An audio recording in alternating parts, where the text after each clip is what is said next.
Good morning, Malta and Gozo, and welcome to another episode of Lovin Daily. My name is John Potsapati. Today I'm joined by Yannick Putch.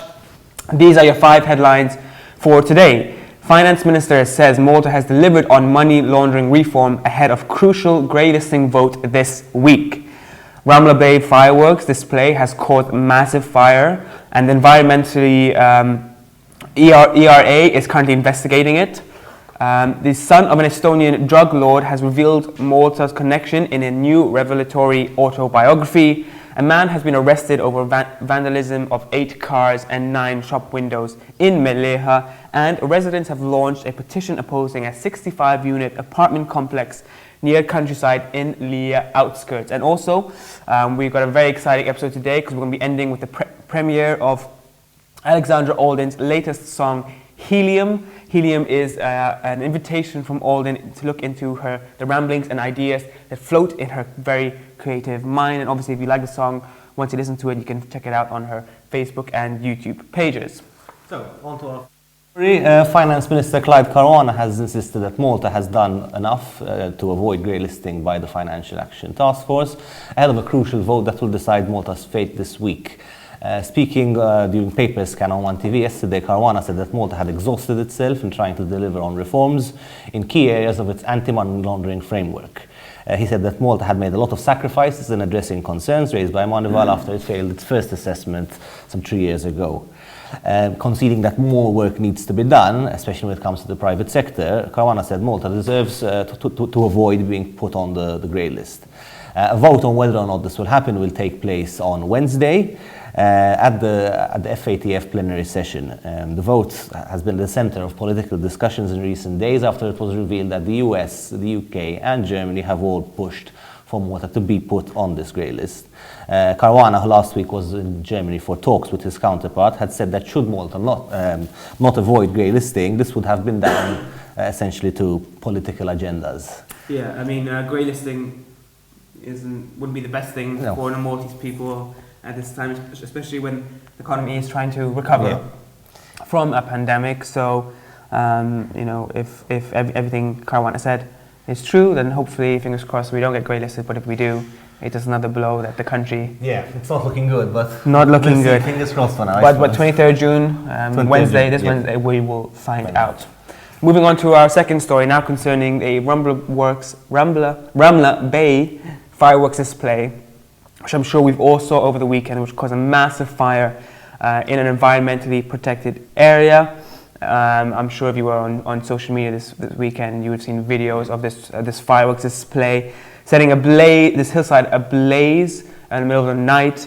Photos shared by the ERA showed a vast swath of charred land in the picturesque bay, which is obviously an environmentally protected area. The whole area looks black as if there was a massive forest fire. It's an absolute shame. Lovin Malta was informed that this was a result of a nearby event, and apparently they did have the necessary permits to carry out this fireworks display. Obviously, they didn't do it so responsibly.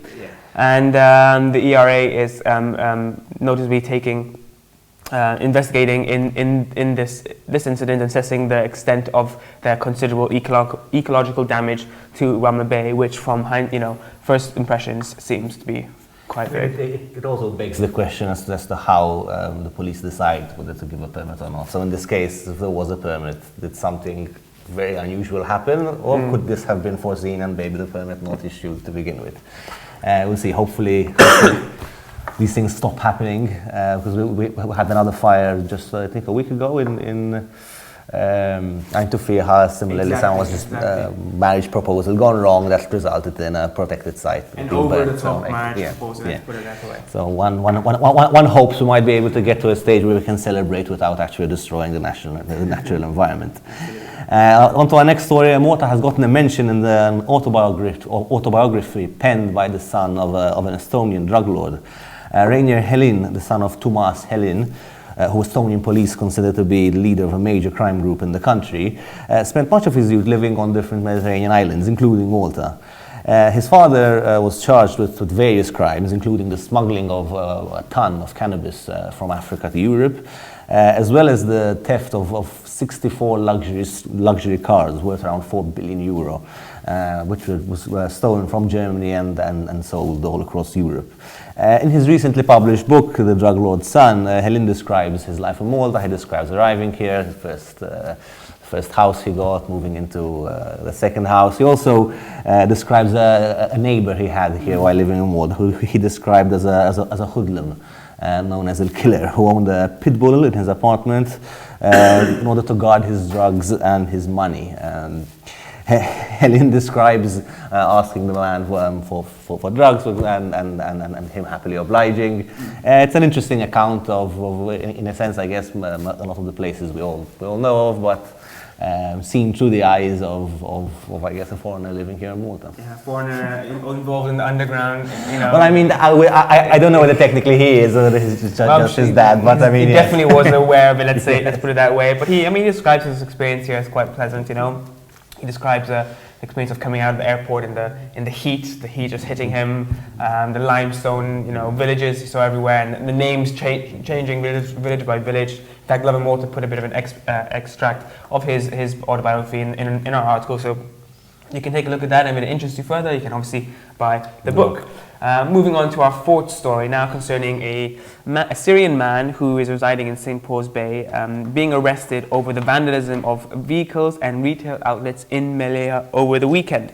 According to police, it was around 3 a.m. that a man was reported throwing stones at parked vehicles and shop windows along Tre El Marfa in MELLIEHA. 9 cars and 8 shop windows were targeted, some of which received significant damage. Police arrived on the scene. They couldn't find the man there, but from reports and eyewitnesses, they managed to find him walking down Shamshir, and the man has been arrested. There's not much more information with regards to this, but you know, 3 a.m. One assumes that they wasn't in the right state of mind, especially, you know, to pick up stones and smash windows and shop windows and cars. I mean, drunk or not, I still find it fascinating that someone would resort to kind of just this random acts of vandalism. But I mean, I suppose we aren't all wired the same way. Our next story is about a group of LEA residents have launched a petition opposing plans for a 65-unit apartment block complex on the outskirts of the village. The application for the apartment complex was submitted in April this year and envisages a 3-floor apartment complex with a massive 165-car garage underground. The residents say that in addition to ruining the character of the area, which is dominated by low-lying houses and bungalows, they've also voiced concerns about the strain on utilities that the development will have, including sort of water, waste, as well as traffic. It's understandable that a road that has a few houses in it will obviously experience a lot more pressure from cars when you have that many people living in the area.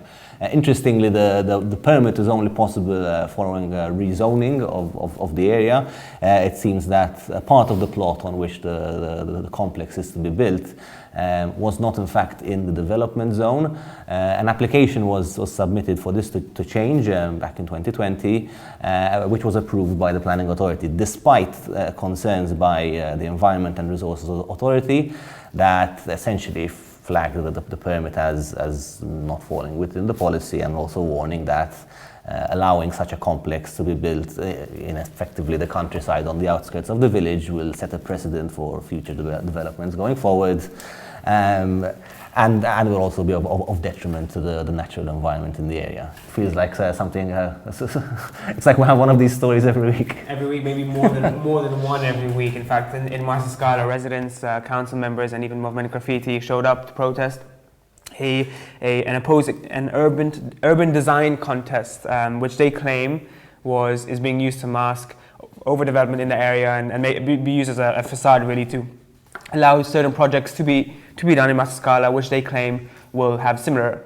ramifications on their locality, including, you know, increased traffic and whatnot. Some of the projects include a controversial water polo pitch in the area, some changes to a docking area outside the parish church. But yeah, you know, we hear these stories week by week. Desperate need for reform. And Malta currently is going through a historic number of construction sites, and I mean doesn't take someone from the planning authority to see it. You just go walk the streets of Slim or anywhere now, and you're met with traffic and construction sites. And in fact, I believe now it's meant to be the summer period where Malta's tourism areas are being construction is being slowed down in those areas, but it doesn't seem like that's the case at all. With that being said, that brings us to the end of today's episode. Just a reminder, we're about to premiere Alexandra Alden's new song, Helium. Again, it's a invitation by Alden into the ramblings and ideas that float in her creative mind. If you like the song, go check it out on her Facebook and YouTube pages. But before we leave, just a reminder about Lovin Digest. Yannick, what is Lovin Digest? It's basically a daily bite-sized newsletter of the top stories. Be sure to sign up on the Lovin Malta website, and you'll receive all you need to know about what's happening in Malta. Absolutely, and have a day full of Lovin.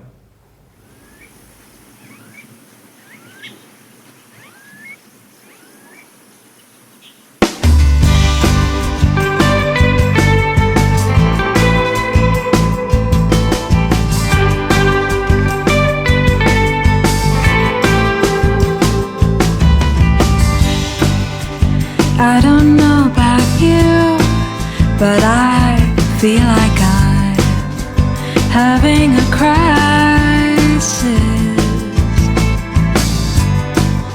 And all these big ideas and plans have floated up to the ceiling in helium balloons.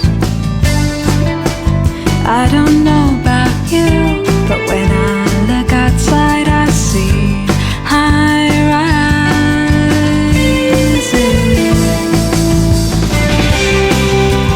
I don't know about you. Will you always be true?